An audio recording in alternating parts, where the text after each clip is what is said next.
কোনো রকম ফ্রিজে রাখার ঝামেলা ছাড়া অর্থাৎ নর্মাল ফ্রিজ অথবা ডিপ ফ্রিজ ছাড়া কিভাবে আম সংরক্ষণ করা যায় সেই টিপসটাই আজকে আমি আপনাদের সাথে শেয়ার করব।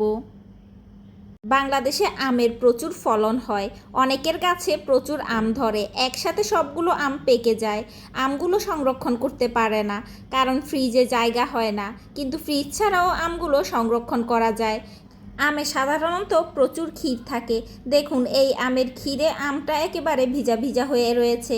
আমি প্রত্যেকটা আম একটি একটি করে মুছে নিব। এ পর্যায়ে আমগুলো কিন্তু পানিতে ধোয়া যাবে না, শুকনো অবস্থায় মুছে নিতে হবে। এতে করে নরম সুতি কাপড় ব্যবহার করবেন, তাহলে আমগুলো ভালোভাবে মোছা হবে। ক্ষীরগুলো যদিও কিছুটা আঠালো হয়ে লেগে থাকবে, তারপরেও বাড়তি যেই ক্ষীরটা থাকবে সেই ক্ষীরটা মোছা হয়ে যাবে। আমি প্রচুর আম খেতে পছন্দ করি, আর আমার মতো অনেক মানুষই রয়েছে যারা আমটাকে প্রচুর পছন্দ করে, কিন্তু এই আম সংরক্ষণ করতে না পারার কারণে অনেকের অনেক আম নষ্ট হয়ে যায়। কিন্তু এই প্রসেসে আমগুলো সংরক্ষণ করলে একটি আমও নষ্ট হবে না। খুব যত্ন সহকারে সুতি নরম কাপড়ের সাহায্যে প্রত্যেকটা আম আমি একটি একটি করে মুছে নিচ্ছি। আপনারাও চেষ্টা করবেন আমার মতো একটি একটি করে আমগুলোকে মুছে নিতে, আর অবশ্যই সুতি নরম কাপড় ব্যবহার করতে। আর আমের যে বোটাটা দেখতে পাচ্ছেন, এই বোটাটা কিন্তু ছিঁড়ে ফেলবেন না, বোটাটা থাকলে আরও ভালো হবে। আমার কিন্তু কথা বলতে বলতে প্রত্যেকটা আমই মোছা হয়ে গিয়েছে। আচ্ছা, প্রত্যেকটা আম পারফেক্টভাবে মোছা হয়েছে কিনা তা অবশ্যই শিওর হয়ে নেবেন, কারণ আমের ক্ষীরগুলো লেগে থাকলে সমস্যা হবে, আমটা পারফেক্টভাবে সংরক্ষণ করা যাবে না। আগেই বলেছি, আমগুলো আমি ফ্রিজে সংরক্ষণ করব না, সরাসরি বাহিরে সংরক্ষণ করব। আর এর জন্য আমি ফ্লোরে এরকম একটি পাপোশ বিছিয়ে দিয়েছি।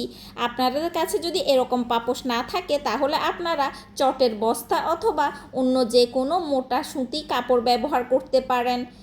পাপোশের উপর আমি এরকম দুটি কাগজ বিছিয়ে নিচ্ছি। আপনাদের কাছে যদি কাগজ না থাকে, সেই ক্ষেত্রে আপনারা নিউজ পেপার অথবা টিস্যুও ব্যবহার করতে পারেন, তবে টিস্যুটা ব্যবহার করলে অযথা অপচয় হবে। এর থেকে চেষ্টা করবেন অপ্রয়োজনীয় কোনো কাগজ বা নিউজ পেপার ব্যবহার করার জন্য। এ পর্যায়ে আমার হাতের দিকে লক্ষ্য করুন, আমি কিভাবে আমগুলোকে সাজিয়ে নিচ্ছি।